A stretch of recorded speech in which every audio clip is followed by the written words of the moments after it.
بسم الله الرحمن الرحيم. الحمد لله رب العالمين والعاقبة للمتقين والصلاة والسلام على شمس الهداية واليقين وعلى آله وأصحابه أجمعين. أما بعد فقد قال الله تبارك وتعالى في القرآن الكريم: أعوذ بالله من الشيطان الرجيم. بسم الله الرحمن الرحيم. وَلَلْآخِرَةُ خَيْرٌ لَكَ مِنَ الْأُولَى وَلَسَوْفَ يُعْطِيكَ رَبُّكَ فَتَرْضَىٰ أَلَمْ يَجِدْكَ يَتِيمًا فَآوَىٰ. صدق اللہ العظیم. اللہم صلی علی سیدنا محمد وعلی آل سیدنا محمد وبارک وسلم. اللہم صلی علی سیدنا محمد وعلی آل سیدنا محمد وبارک وسلم. اللہم صلی علی سیدنا محمد وعلی آل سیدنا محمد وبارک وسلم. محترم بزرگوں اور بھائیوں، گزشتہ جمعے سورۃ الضحیٰ کی چند آیتوں کا ترجمہ اور اس کا مطلب جو حضور اکرم صلی اللہ علیہ وسلم کی شان میں ہے،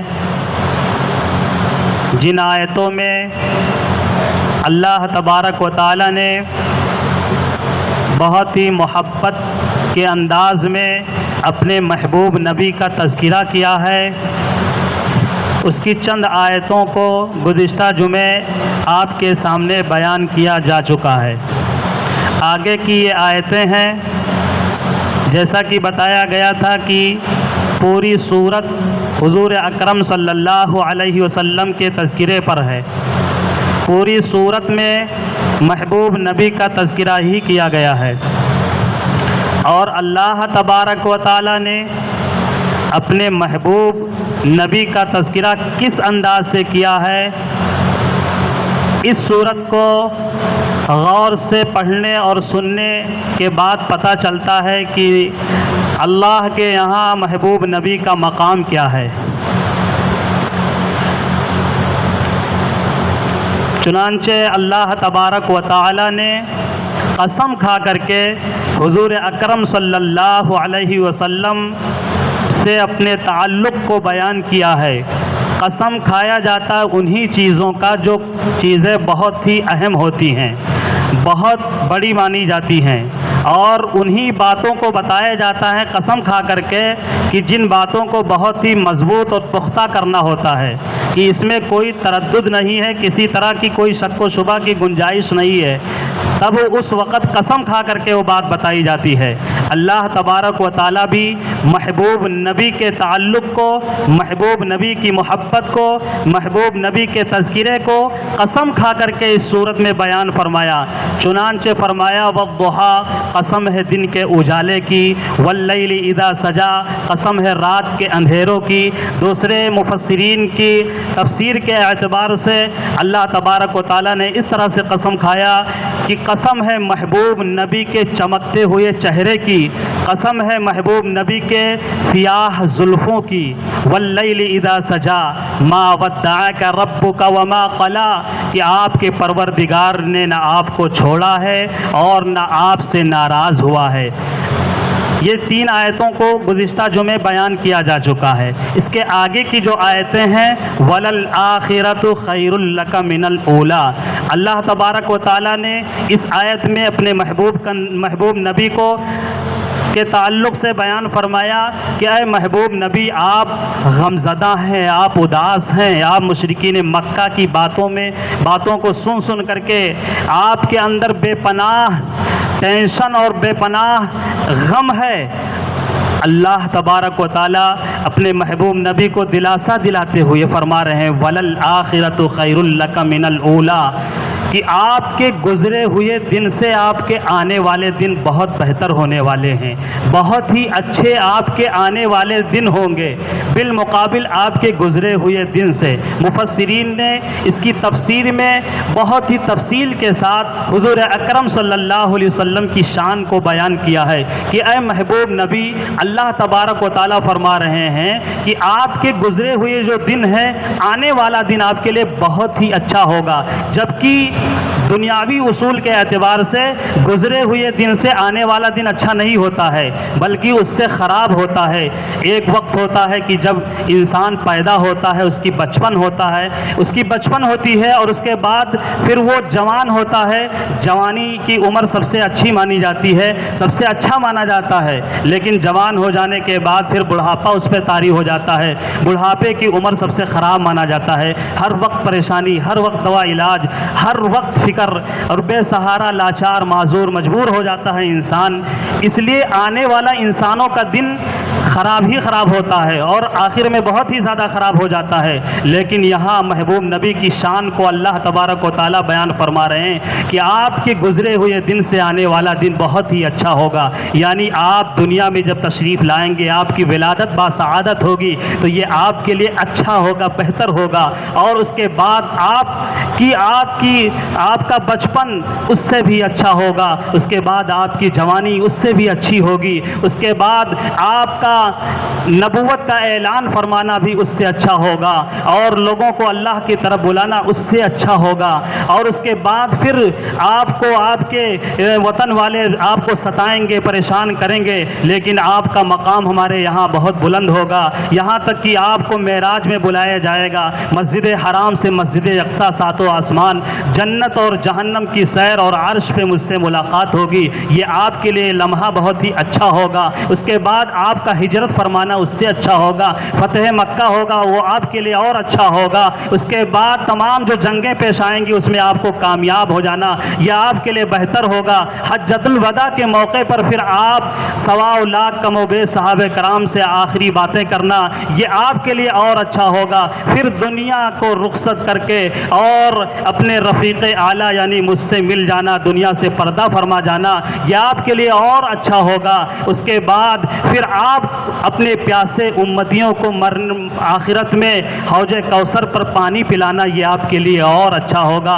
اس کے بعد پھر مقام محمود پر فائز ہونا، اللہ کے جانب سے جو ایک مقام نبی کو ملے گا مقام محمود، وہ عطا فرمانا یہ آپ کے لیے اور اچھا ہوگا۔ اس کے بعد گنہگار امتیوں کو ان کی صفات اور سفارش کرا کر کے جنت میں لے جانا یہ آپ کے لیے سب سے اچھا ہوگا۔ اسی کو اللہ تبارک و تعالیٰ نے محبوب نبی کی زندگی کے خاکے کو بیان فرمایا، وَلَلْآخِرَةُ خَيْرٌ لَكَ مِنَ الْأُولَىٰ، کہ آپ کے گزرے ہوئے دن سے آپ کا آنے والا دن بہتر ہوگا۔ وَلَسَوْفَ يُعْطِيكَ رَبُّكَ فَتَرْضَىٰ، اس کی اگلی آیت کو اللہ تبارک و تعالیٰ نے اس آیت میں بیان فرمایا کہ محبوب نبی آپ کا پروردگار آپ کو اتنا کچھ نوازے گا کہ آپ خوش ہو جائیں گے، آپ راضی ہو جائیں گے۔ آپ پریشان ہیں، آپ غمزدہ ہیں، اللہ وعدہ کر رہے ہیں کہ محبوب نبی ہم آپ کو اتنا کچھ دینے والے ہیں، آپ کو اتنا کچھ ہم نوازنے والے ہیں کہ آپ راضی ہو جائیں گے، آپ خوش ہو جائیں گے۔ قربان جائیے اس آیت کی تفسیر میں مفسرین نے جو بیان کیا ہے اور اللہ کے نبی کی شان کو جو بیان کیا ہے کہ اللہ فرما رہے ہیں کہ آپ راضی ہو جائیں گے، آپ خوش ہو جائیں گے، جبکہ تاریخ پڑھ کر کے دیکھیں کہ جتنے اللہ کے نیک بندے دنیا کے اندر مشقتیں اٹھائیں، مجاہدے اٹھائے اور قربانیاں دیں، سب کے قربانیوں کا مقصد صرف یہ تھا کہ اللہ کی رضا حاصل ہو جائے۔ حضرت آدم علیہ السلام جو اتنے عرصے تک ایک معمولی سی لغزش پر روتے رہے، مغفرت اور اللہ سے معافی مانگتے رہے، مقصد کیا تھا حضرت آدم علیہ السلام کا کہ اللہ کی رضا حاصل ہو جائے۔ حضرت نوح علیہ السلام 950 سال دین کی دعوت دیتے رہے، اللہ کے طرف اپنی امت کو، قوم کو بلاتے رہے، مقصد کیا تھا کہ اللہ کی رضا حاصل ہو جائے۔ حضرت موسیٰ علیہ السلام کی محنتیں اور ان کی قربانیاں اور فرعون کون کے سامنے اللہ کی وحدانیت اور اللہ کے طرف بلانا بغیر خوف اور ڈر کے. ان کی محنتوں کا بھی مقصد کیا تھا کہ اللہ کی رضا حاصل ہو جائے. اسی طرح حضرت ابراہیم علیہ السلام کا آگ میں اپنے آپ کو پیش کر دینا بغیر کسی سمجھوتا کے, بغیر کسی صلح کے, نارے نمرود کے حوالے کر دینا اپنے آپ کو, یہ حضرت ابراہیم علیہ السلام کی قربانیاں. اور پھر اپنے لخت جگر نور نظر حضرت اسماعیل علیہ السلام کے گلے پر چھری چلا دینا.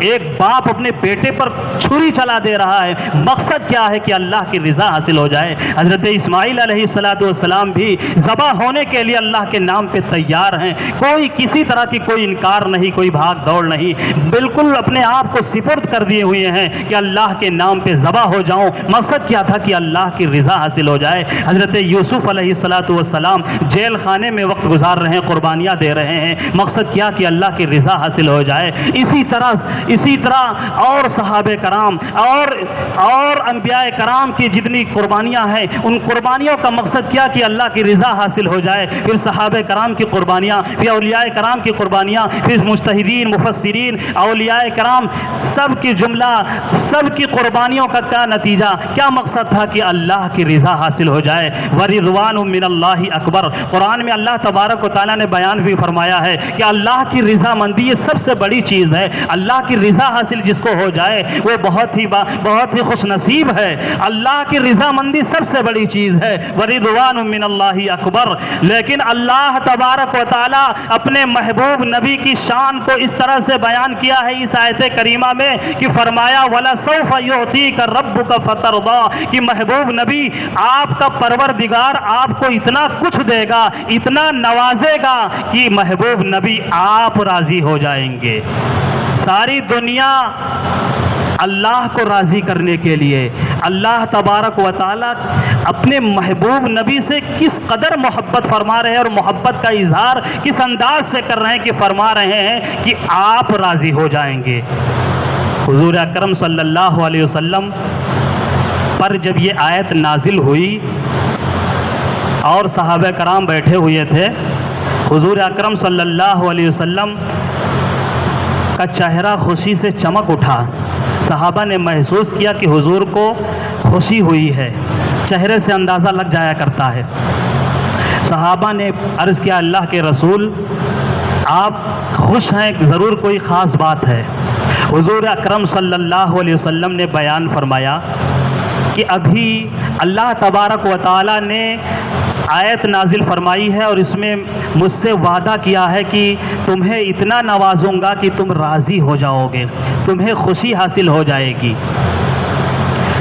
قربان جائیے کہ جس نبی کے نام کو لے کر کے آج ہم زندہ ہیں اور یہ کائنات کا وجود ہے, جس نبی کے ہم نام لینے والے تمام طرح کے نبی کی ہم نافرمانی کرنے پر تلے ہوئے ہیں, اس نبی کی شان اور اس نبی کا احسان ملاحظہ کیجئے کہ اللہ کے نبی صلی اللہ علیہ وسلم فرما رہے ہیں کہ میں اس وقت تک راضی نہیں ہوں گا جب تک کہ میری امت کا آخری فرد جہنم میں رہے گا. اللہ کے نبی کا احسان اور اللہ کے نبی کا امت کی ایک ایک فرد کا کس قدر خیال کہ اللہ کے محبوب نبی صلی اللہ علیہ وسلم بیان فرما رہے ہیں کہ جہنم میں جب تک میری امت کا ایک فرد بھی ہوگا میں اس وقت تک بھی راضی نہیں ہوں گا یہاں تک کہ میری امت کے سارے افراد جنت میں داخل نہ ہو جائیں. اگلی آیت الم یجدک یتیمن فآوا, اس آیت میں اللہ تبارک و تعالیٰ نے بیان فرمایا اپنے محبوب نبی کے تعلق سے الم یجدک یتیمن فآوا کہ محبوب نبی آپ کو ہم نے یتیم پایا, فآوا تو ہم نے آپ کو ٹھکانہ دیا. محبت کے تذکرے میں اظہار محبت میں کبھی گزشتہ باتوں کو بھی دہرایا جاتا ہے, واقعات کو بھی ریپیٹ کیا جاتا ہے کہ محبوب مجھے آپ سے اتنی محبت ہے, اور آپ ذرا غور کیجئے کہ آپ کے ساتھ پہلے کیا کیا ہوا ہے اور ہم نے آپ کے ساتھ ایسا کیا تھا، ایسا کیا تھا، ایسا کیا تھا. یہ محبت کے تذکرے میں باتیں ہوتی ہیں. اللہ تبارک و تعالی بھی اظہار محبت اس انداز سے اور محبوب نبی کا تذکرہ اس طریقے سے بیان کر رہے ہیں اس صورت میں اور اس آیت میں کہ اللہ تبارک و تعالی نے فرمایا الم یجدک یتیما فآوا، کہ محبوب نبی ہم نے آپ کو یتیمی کی حالت میں پایا اور ہم نے آپ کو ٹھکانہ دیا. اس کی تفسیر میں ہم جائیں تو اللہ کے محبوب نبی صلی اللہ علیہ وسلم یتیم نہیں بلکہ در یتیم تھے. وہ اس طریقے سے کہ جب حضور اکرم صلی اللہ علیہ وسلم کے والد گرامی حضرت عبداللہ کا نکاح ہوا حضور کی والدہ محترمہ حضرت آمینہ سے، تو اس وقت حضرت عبداللہ کی عمر 18 سال اور آپ کی والدہ محترمہ کی عمر 16 سال. ابھی شادی کے کچھ مہینے گزرے تھے کہ آپ کے والد محترم حضرت عبداللہ کا ایک تجارتی سفر کے لیے جانا ہوا. مکۃ المکرمہ سے تجارت کے لیے قافلہ جا رہا تھا. تجارت کے غرض سے حضرت عبداللہ بھی ساتھ ہو گئے، سفر میں چلے گئے. اور چلنے جانے سے پہلے اگر شادی ہو اور وہ بھی شادی کے ابھی کچھ مہینے گزرے ہوں تو میاں بیوی میں جدائیگی ناقابل برداشت ہوتی ہے اور بہت عجیب لمحات کیفیت ہوتی ہے. حضرت عبداللہ جانے سے پہلے اپنی بیوی حضرت آمینہ حضور کی والدہ محترمہ سے کچھ آخری باتیں کرتے ہیں اور کہتے ہیں کہ آمینہ، میں جدا ہونا تو نہیں چاہ رہا تھا لیکن یہ ضرورت ہے، اس ضرورت کے تحت مجھے جانا بھی ہے، لیکن وعدہ کرو کہ جب میں واپس آؤں گا تو تم دروازہ آ کر کے کھولنا تاکہ میری نظر پہلے تم پر پڑے اور میری ملاقات پہلے تم سے ہو. یہ محبت کے وعدے حضرت عبداللہ حضور کی والدہ محترمہ حضرت آمینہ سے باتیں کر کے وعدہ کر کے رخصت ہو گئے سفر کے لیے. کیا معلوم کہ وہ واپس نہیں آنے والے. سفر ہوا، واپسی ہوئی سفر سے، لیکن راستے میں حضرت عبداللہ کی طبیعت خراب ہو گئی اور اتنی زیادہ طبیعت خراب ہو گئی کہ ان کے لیے سفر کرنا مشکل ہو گیا. راستے میں مدینہ پڑتا تھا اور مدینہ ہی حضرت عبداللہ کا سسرال تھا، یعنی حضور کا ننیحال تھا. سسرال والوں نے دیکھا کہ عبداللہ کی طبیعت کچھ زیادہ ہی خراب ہے تو انہوں نے قافلے والوں سے ان کو علیحدہ کیا اور ان کو روک لیا کہ ہمارے یہاں رک جائیں اور ان کا دوا علاج ٹھیک ہو جائیں گے، صحت یاب ہو جائیں گے تو ان کو مدینہ بھیج دیا جائے، مکۃ المکرمہ بھیج دیا جائے گا. قافلہ واپس آیا. مکۃ المکرمہ میں ایک شور ہو گیا کہ تجارتی قافلہ واپس آ گیا ہے. ہر گھر میں خوشی کی آوازیں، بچے خوش، گھر کی عورتیں خوش کہ ان کے شوہر آ گئے ہیں، بچے خوش کہ ان کے باپ آ گئے ہیں. ہر طرف خوشی ہی خوشی، ہر گھر میں خوشی ہی خوشی، ہر گھر میں انتظار ہو رہا ہے. قافلے کے لوگ اپنے اپنے گھروں میں چلے گئے. ادھر حضرت آمینہ کو بھی خبر لگی کہ قافلہ آ گیا ہے. وہ بھی اپنے شوہر کے وعدے کے اعتبار سے دروازے کے پاس آ کر کے کھڑی ہو گئیں کہ شوہر آتے ہوں گے، وہ دروازہ کھولیں گے اور مجھ سے ملاقات کریں گے، میری ملاقات ہوگی سب سے پہلے. حضرت آمینہ انتظار کرتی رہیں لیکن کسی نے دروازہ نہیں کھولا. بہت وقت جب گزر گیا تو حضرت آمینہ نے پتہ کروایا تو حضرت عبد المطلب جو دادا جان تھے انہوں نے پتہ لگایا تو پتہ چلا کہ راستے ہی میں حضرت عبداللہ کی طبیعت زیادہ خراب ہو گئی تھی. مدینے میں سسرال ہی میں ان کا رکنا ہو گیا ہے، وہ نہیں آ سکے ہیں. حضرت آمینہ کو یہ خبر دی گئی کہ ان کی طبیعت خراب. ایک بیوی کے دل پر کیا گزرا ہوگا، کون سا غم کا پہاڑ ان کے دل پر ٹوٹا ہوگا جب ان کو یہ خبر ملی ہوگی کہ شوہر کی طبیعت خراب ہے. حضرت عبد المطلب رشتہ داروں میں سے کسی کو بھیجا کہ جا کر کے خبر لے کر کے آؤ، ٹھیک ہو گئے ہوں تو ان کو ساتھ میں لے کر کے آؤ۔ مدینہ روانہ کیا۔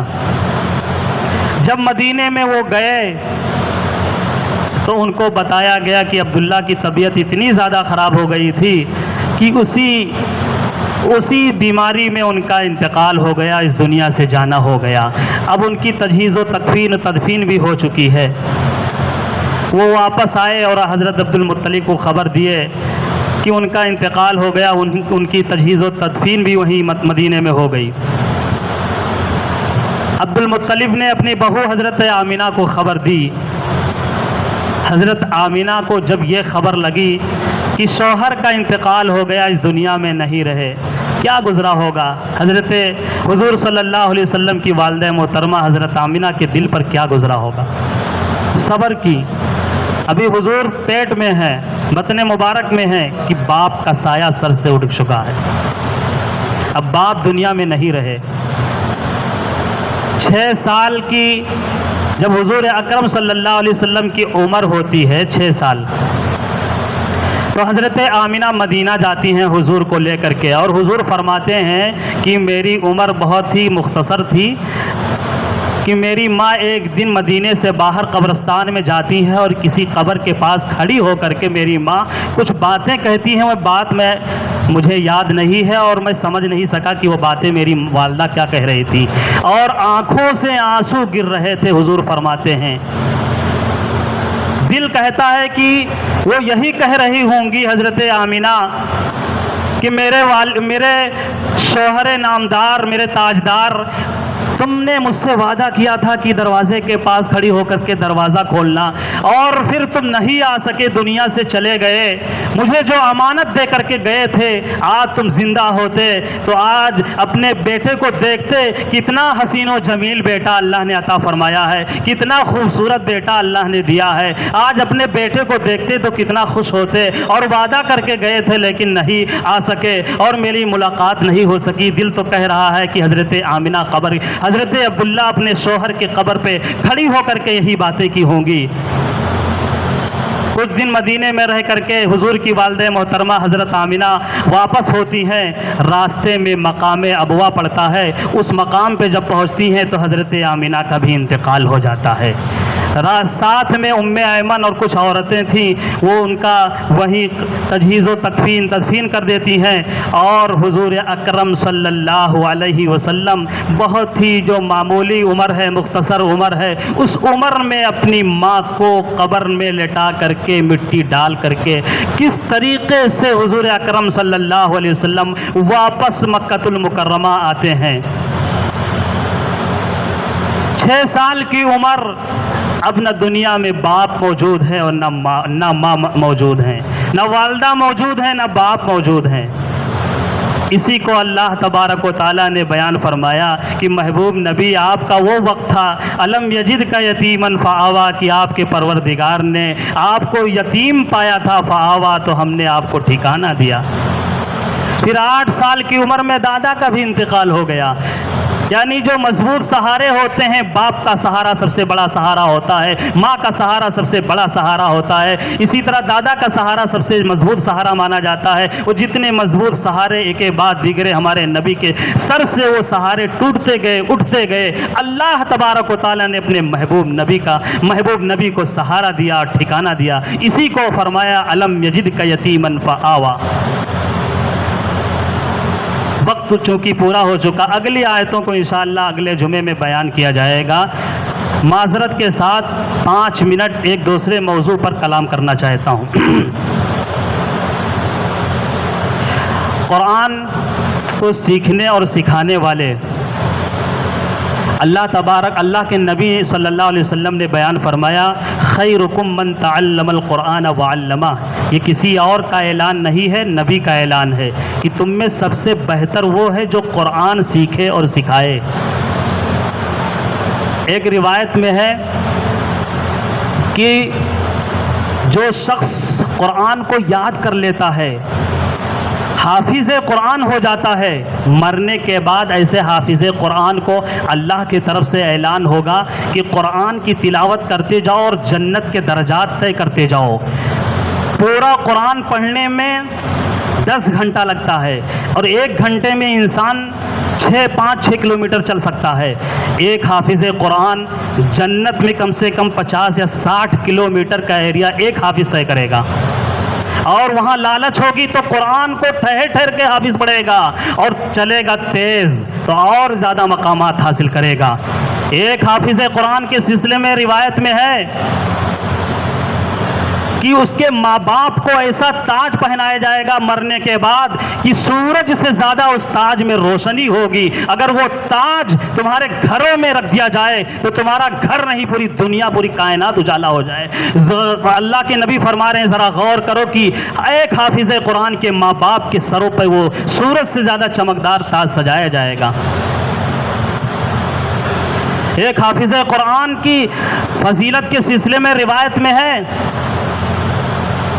کہ اللہ کے نبی صلی اللہ علیہ وسلم نے بیان فرمایا کہ ایک حافظ قرآن اگر قرآن کو حفظ کر رہا ہے، یاد کر رہا ہے، لیکن وہ اور کچھ ذکر نہیں کر پا رہا ہے، نمازیں نہیں پڑھ پا رہا ہے، تو اس کے طرف سے اس کا قرآن کا یاد کرنا، قرآن کا پڑھنا کافی ہو جائے گا۔ وہ بغیر مانگے بھی اس کی دعائیں قبول ہوں گی، ایک حافظ قرآن کی روایت میں ہے۔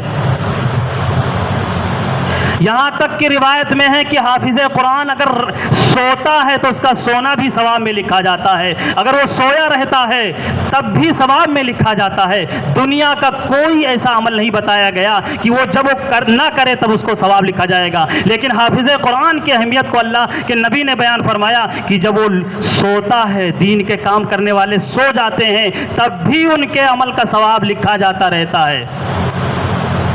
حضرت ابو ذر غفاری رضی اللہ تعالیٰ عنہ سے اللہ کے نبی صلی اللہ علیہ وسلم نے بیان فرمایا کہ ہو سکے تو تم جاؤ قرآن کی ایک آیت یاد کر لو، ایک آیت یاد کر لو۔ یہ ایک آیت یاد کرنا 1000 نفل نماز پڑھنے سے بہتر ہوگا، اور اگر تم فقہ کا کوئی ایک باب، کوئی ایک مسئلہ سیکھ لو گے تو 1000 نوافل پڑھنے سے بہتر ہوگا۔ ایک روایت میں ہے کہ جو قرآن کو پڑھنے کے لیے آتے ہیں، طالب علم جو ہوتے ہیں، ان کے پیروں کے نیچے فرشتے پر بچھاتے ہیں۔ اللہ کی طرف سے حکم ملتا ہے کہ فرشتوں میرے قرآن کو پڑھنے والوں کے پیروں کے نیچے پروں کو بچھا دو، اس لیے کہ یہ قابل احترام ہے، اس لیے کہ ان کے سینوں میں میرا کلام موجود ہے، ان کے سینوں میں میری آیتیں موجود ہیں۔ اللہ تبارک و تعالیٰ اور اللہ کے نبی تو حافظ قرآن کے اتنے مقام کو بیان کیا ہے، عالم قرآن کو اتنی فضیلت بتائی ہے کہ ان کا یہ مقام ہے، ان کا یہ اعزاز ہے۔ ظاہر سی بات ہے کہ قرآن جب اتنا عظیم الشان کلام اور حدیث اللہ کے نبی صلی اللہ علیہ وسلم کی اتنی بابرکت، تو اس کے حاملین اور اس کے پڑھنے والے، اس کو پھیلانے والے، دوسروں کو سکھانے والے بھی ان کا ایک مقام ہے، ان کی بھی عظمت ہے، اور اس کو جگہ جگہ اللہ کے نبی اور اللہ تبارک و تعالیٰ نے بیان فرمایا، قرآن میں، حدیثوں میں اللہ تبارک و تعالیٰ نے بیان فرمایا ہے۔ افسوس کا مقام یہ ہے کہ کہنا پڑ رہا ہے، مجھے مجبور ہو کر کے معذرت کے ساتھ کہنا پڑ رہا ہے کہ یہ چھوٹے چھوٹے مدرسے میں جو بچے ہمارے آئے ہوئے ہیں، اتنے معصوم بچے ہیں، یہ کچھ نہیں جانتے ہیں، کچھ بھی نہیں جانتے۔ دیکھ سکتے ہیں اتنے چھوٹے چھوٹے معصوم بچے بیٹھے ہیں، یہ کس طرح سے آ رہے ہیں، ایک گھر کے نہیں ہیں، الگ الگ گھروں کے ہیں، الگ الگ علاقوں کے ہیں، اور ہر گھر کا ماحول الگ ہوتا ہے۔ ایک گھر میں 5 بچے ہوتے ہیں، 5 کا مزاج الگ ہوتا ہے، طبیعتیں الگ ہوتی ہیں۔ یہ کس طبیعت کے ہیں، کس مزاج کے ہیں، کتنے بگڑے ہوئے تھے یہ آئے ہیں مدرسے میں۔ اگر یہ اتنے ولی صفت ہوتے، اگر اتنے اچھے ہوتے، اگر یہ اتنے سمجھدار ہوتے، اتنے باشعور ہوتے تو یہ مدرسہ ناصر العلوم میں آتے۔ یہ بگڑے ہوئے ہیں تبھی تو مدرسے میں آئے ہیں، اور کس طریقے سے ان کو مدرسے میں لایا گیا ہے کہ کسی طرح سے یہ مدرسے میں آ کر کے کچھ سیکھ جائیں، کچھ ان کے اندر ادب آ جائے، کچھ لحاظ آ جائے، کسی طرح سے کچھ بن جائیں۔ ان کو کس طریقے سے مدرسے میں روکا گیا ہے اور لایا گیا ہے، بھیک مانگ کر کے قوم سے لایا گیا ہے ان کو۔ یہ اگر بدظن ہو کر کے، بدگمان ہو کر کے اگر یہ اس راستے کو چھوڑ دیتے ہیں، مدرسے کی تعلیم سے منقطع ہو جاتے ہیں، قوم کے کتنے لوگ مدرسوں میں بھیج رہے ہیں پڑھنے کے لیے، کتنے لوگ تیار ہیں حافظ بنانے کے لیے اپنے بچوں کو۔ ایک تو اس کا پرسنٹ اتنا گرتا جا رہا ہے، کوئی مدرسے میں پڑھانے کے لیے اپنے بچوں کو بھیجنے کے لیے تیار نہیں ہے۔ لیکن اگر یہ چند بچے جو اللہ نے منتخب کیا ہے، ان کو اس علاقے سے منتخب کیا ہے، اپنے قرآن کے لیے منتخب کیا ہے، حدیث کے لیے منتخب کیا ہے، اور یہ یہاں پڑھ کر کے دین حاصل خود کریں اور دوسروں تک دین کو پہنچائیں، اس کے لیے اللہ تبارک و تعالیٰ نے ان کا انتخاب کیا ہے۔ اگر یہ مدرسے میں آئے ہوئے ہیں تو ہمارے لیے قابل احترام ہے، قابل لحاظ ہے، جیسا کہ بتایا گیا کہ ان کا مقام و مرتبہ کیا ہے۔ وقت کم ہے ورنہ پورا مکمل ان کے اوپر ان کی فضیلت کو بیان کرتا کہ ان کی اہمیت کیا ہے۔ ہمارے دلوں سے ایسے حافظ قرآن کی اہمیت نکلتی جائے۔ حافظ ہیں، کوئی 5 پارہ کوئی 10 پارہ کا، ان کا احترام اللہ کے نبی صلی اللہ علیہ وسلم نے تو ایک موقع پر فرمایا کہ ایک چمڑے میں قرآن کو لپیٹ کر کے آگ میں ڈال کر کے دیکھ لو، چمڑا نہیں جلے گا۔ اور محدثین نے اس کی تشریح میں بیان کیا کہ اللہ کے نبی کے بیان کرنے کا مقصد یہ تھا کہ جس حافظ کے سینے میں قرآن ہوتا ہے، اگر گناہوں کی وجہ سے، برائیوں کی وجہ سے وہ حافظ قرآن جہنم میں بھی ڈال دیا جائے گا تو جہنم کی آگ بھی اس کو جلا نہیں سکے گی۔ اللہ کے نبی نے تو یہاں تک بیان کیا ہے۔ اگر ان سے معمولی غلطیاں ہو جا رہی ہیں، کچھ اگر ان سے نہ سمجھ میں اگر کچھ چوک ہو جا رہا ہے تو ایسی معمولی باتوں پر پورا واویلا مچا دینا، ہلہ مچا دینا اور لڑ جانا، ان کو ڈانٹنا، ان کو پتہ نہیں کیا کیا کرنا، یہ کہیں ان کی بد دعائیں نہ لگ جائیں، کیونکہ طالب علم کے سلسلے میں روایت میں موجود ہے کہ ان کی بہت جلد دعائیں اللہ کی عرش تک پہنچتی ہیں۔ یہ جو منہ سے دعائیں نکالتے ہیں ان کی دعائیں بہت جلد اللہ تک پہنچتی ہیں۔ جس طرح دعائیں پہنچتی ہیں، لوگ ہم سب مل کر کے ان سے دعاؤں سے طلب کرتے ہیں، درخواست کرتے ہیں کہ مدرسے میں دعا کرا دیجئے، فلاں کے بیمار ہیں، فلاں یہ ہیں، ان کے لیے مغفرت کی دعائیں، ان کے صحت کے لیے دعائیں، جس طرح ہم طلبہ سے درخواست کرتے ہیں، ان کی بد دعائیں کہیں ٹکرا کر کے نہ لگ جائیں، ان کے دلوں کو ٹھیس پہنچ جائے، ان کو تکلیف پہنچا دے، اور تکلیف پہنچ جانے کی وجہ سے کہیں ان کے زبان سے بد دعائیں نہ نکل جائیں۔ اللہ ہم سب کی حفاظت فرمائے اس سلسلے میں۔